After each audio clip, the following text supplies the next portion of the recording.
It is the NL Sports Platter as we go off the charts, and we've brought in Steve Infanti, my man from News Channel 9, Orange Nation, of course, and CH Insurance is in your corner with group benefits. And check out your policy and sign up now for the right insurance plan for you. Steve, welcome in. Thanks for a few, man. Great to see you, Mike, as always. How are you today? Doing well. And we start here with SU football, right? I mean, 3-3 bye week, and I think things have changed for the fan base, right? And I guess maybe good, bad, and ugly for you the rest of the way, how it's going to play out. And you can't do anything besides start with the QB position. Yeah, and it's interesting because I think that most people, most fans, realistically coming into this season, Mike, if you said this team's going to be 3-3 through 6 games, they probably would have said, yeah, that's about right. Yep. I think it's how it's played out, though, right? The fact that they went on the road, they beat Clemson, they're 3-1. The lone loss being to Tennessee, and then all of a sudden expectations got ramped up for a few hours, and then we found out for sure that Steve Angeli was out for the rest of the year. And I think people were still hopeful with Rickie Collins. Okay, let's see what he could do. It was a close battle, right? That's what we were told, that it was a close battle in the offseason and that Steve Angeli won the job. So, okay, if you can get competent quarterback play, what's on the table this year? And then we've seen what the last 2 games have looked like. A lopsided loss against Duke, a lopsided loss against SMU. I know the final score was, a 13-point spread, but it was a lopsided loss. Syracuse scored 2 touchdowns late. And so I think now people go into this bye week and fans look at it as, what's left to play for? Can this team make it to a bowl game? They're 3-3 right now. I think we all look at the schedule and we see the same thing, right? We see 3 winnable games in Pittsburgh, North Carolina, and Boston College. And then you see 3 that are away from home against ranked opponents, Georgia Tech, Miami, and Notre Dame, and not a whole heck of a lot of confidence, I guess, at the moment in this fan base that they can win one of those 3. So I think it comes down to those 3 home games remaining, and this Pitt game becomes awfully important coming off the bye week. Can Rickie Collins look better? Can he play better? Can he do enough to propel this team to a win against Pittsburgh and keep a bowl game on the table? Steve, the thing is with Collins is, you hear a lot of, well, he played at LSU. He hasn't played. He doesn't have reps. I don't care if you're in a room with Jaden Daniels. I don't care if you go to Ohio State, LSU, Florida State, Miami, Georgia. I don't care where you go, Georgia. If you don't play, it doesn't matter. I know you can practice. I know you can be a heralded recruit. It doesn't matter. When it's hike and it's the game and it's the ball and it's the defense and the sounds and the stadiums, that's when it matters, the reps and all that. My thing is he misses a lot of the easy stuff. I remember the Willis right out in the flat and against SMU, he missed him by a foot. I don't think he can kind of read the progressions. He doesn't, something's going on there. I mean, I got to assume they're trying to, I don't know who you talked to, but they're trying to kind of speed up the rep play here, right? I mean, that's a big thing when you watch him, right? The basic stuff isn't even there. Yeah, I do think that it matters, and you do have to take it into account that he has not played a meaningful snap in 3 years, right? Until the Clemson game when Steve Angeli got hurt, he hadn't played a meaningful snap since he was a senior in high school. So I do think you have to take that into account, and I think that that's part of the reason Steve Angeli won the job. He was more ready to play right off the bat than Rickie Collins was. And listen, he wouldn't have been at LSU if he wasn't talented, if he didn't have raw abilities, but it's going to take a minute. And we all go back to the beginning of the season with Steve Angeli against UConn.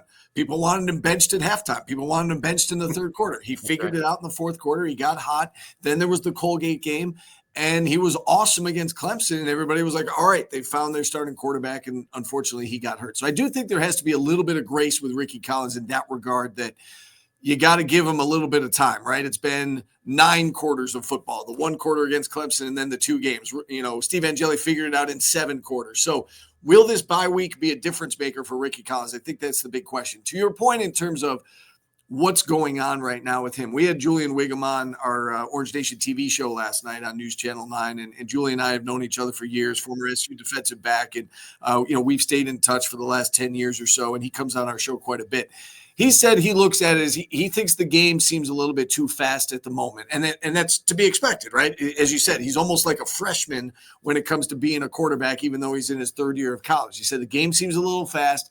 And he believes that the SU coaches are going to try to simplify things during this bye week, simplify the offense to some degree, because he does get locked on his first receiver, right? It's snap, and he gets locked in on somebody, and he wants to throw that guy the football every single play. So if they can simplify the offense, if they can lean a little bit more on the run game, I do think, we've seen, Yasin Willis and Will Nixon, they got the ball enough against SMU, but they didn't do a lot with it. And I do wonder if Rickie's struggles throwing the football are impacting the run game, because the defenses are kind of, all right, well, we're not afraid that Rickie's going to beat us with his arm, so let's make sure that we take care of stopping the run. So I think the run game has been affected to some degree.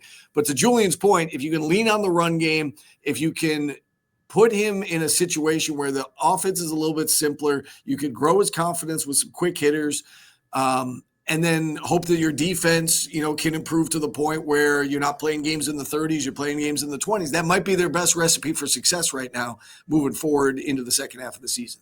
We're off the charts with Steve Infanti, News Channel 9 and Orange Nation, of course. Been at it for quite a long time, and some local radio stuff as well. In fact, I interned for this guy 25 years ago. We'll just leave that. A long time ago, Mike. Yes. we're both getting old. That's what that means. I know. I was high school. I was a college sophomore at Bonaventure, came home and interned with you and my man Jimmy Lurch and the whole crew over there. And it's all brought to you here by CH Insurance, and they are in your corner. You can log on to chinsurance.cc today and find out more about the Boost program. I just have a couple more quick ones for you, Steve. I know your schedule's pretty crazy, but Orange basketball is also coming up real fast. When you think about Red Autry's team this year, first thing you think about is what? Is it the true point man coming in from Hofstra? Is it the guys coming back? I think Freeman back is a huge deal. Is it more depth this year? Is it something else? What pings you right off the top?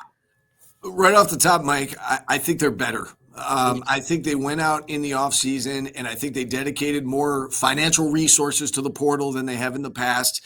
And I think they went out and they have a better roster this year than they have had. I think there's no question that this is Adrian Autry's best roster since he's been head coach. I think you could make a case that this is SU's best roster, at least on paper, in the last handful of years. And it starts with, you mentioned the point guard, Nate George out of Georgia Tech, who, led the conference in assists last year. You bring back JJ, you bring back Donnie Freeman. I think those are the two pieces everybody felt like, all right, they got to keep these pieces. And they did. And I think that says a lot too. Remember last year when Donnie got injured and a lot of people were like, oh, well, he's gone. This is a train wreck. Why would you want to play here? And Donnie was invested. Like, you watched him during the games, even though he was hurt, he was invested in timeouts. He was invested. He was being a good teammate on the sidelines, on the bench. And that, to me, like, I noticed that. And I thought that he might be back. And sure enough, like, his family and he are pleased with what they're getting right now with Adrian Autry and this program. And he's going to play a lot. And I think he sees a bright future here and beyond. And, the goal is obviously to make it to the NBA. And so to me, that spoke volumes that they had two guys they wanted to keep, and they kept them both. And I was just listening to Adrian Autry talk on the ACC network. It's ACC Media Day down in Charlotte. And he talked about how he included those two guys in the offseason process of who was going to join the team. Not a lot of coaches do that from my understanding. I think that's a little bit unusual to include your star players in the process of who we're going to bring in now. And again, ultimately it was his decision and the decision of the staff, but to know that they had the blessing of JJ and Donnie with some of the players they brought in, I think it and Red was just talking about how it built the chemistry quicker because they knew the guys, they knew what they were getting, they had relationships with those guys to some degree, and you have a team that it's two returning players and everybody else is new, and you would think that it would take a while for the chemistry to build and for these guys to come together. And Red's point on the ACC network just now was he feels like this is the tightest group he's had this early in the season. So I think that that's a good sign. I think the talent is there. And we all know this is a make or break season, right? There's no secret about it. The coaches know that there's pressure on them. The players know there's pressure on them. I think the fans realize that this is a critical season for this team. So we know the schedule now. They've got a lot of opportunities out of conference, in conference. They have on paper what looks to be a very competitive roster. And now let's roll out the balls and let's see what this team looks like. No doubt. I think I misspoke earlier. I said Hofstra because I had Carlos in my Carlos head. in your head, right. It's Nate George obviously from Georgia George Tech. from Georgia Tech, and Kings is shooter coming in. I like a lot of the pieces on this roster. The final thing I wanted to bring up, and kind of a sad note. I mean, we've had a really brutal last month or two here with losses. I mean, Lawrence Moten, Art Jones, Tiana-Art-Lawrence. How will you remember those three on and off the field and court, Steve? Because you covered all of them, and it's just it's so sad and so young, obviously. Yeah, and I would say, and I'm glad you brought that up, Mike. And it's tough, and we cover these athletes, and then we get to know them as people, and it's so hard it's so hard whenever anyone passes away. But all three were so young, right? Tiana and Art in particular were young, younger than me. Lawrence is a little bit older than me, but again, he's essentially my age, and I still consider myself young. And I think one of the things that the common thread between all three, well, there's a few of them. Number one is their smile. I will remember, Tiana had a smile that would light up a room. Lawrence the same way. Arthur the same way, right? They were great personalities. They were fan favorites. Fans loved those three athletes, but they were more than just athletes to this community. They became fixtures in their own way, right? I mean, Lawrence, Syracuse became his second home. Arthur was living here. His son was is attending Christian Brothers Academy. Tiana would come back, when she could, and stayed connected to the program, and obviously was living in Australia, but had so many friends here and was still so connected. And while she was here, did so much in the community with breast cancer awareness. And, even as her sickness got worse, she still maintained a positive attitude, which I think is such an important lesson for all of us in the face of adversity. How she handled it, how she handled herself, how she continued to try and help others who are fighting the same disease, and wanting them to know you're not alone, and I'm here with you, and I fight this fight with you. It is heartbreaking, and it's and again, we've been talking a lot about Lawrence Moten the last week, and everything he did in the community and working with at-risk youth, and Arthur. I didn't know Arthur as well as I knew the other two, but again, just that smile and the camaraderie he had with his brothers, and the love he had for Syracuse football in this community, and now living in this community. All three will be greatly missed, but again, not just because they were great athletes, but because they were great people as well. No doubt. It's off the charts with Steve Infanti, News Channel 9 and Orange Nation, some local radio as well.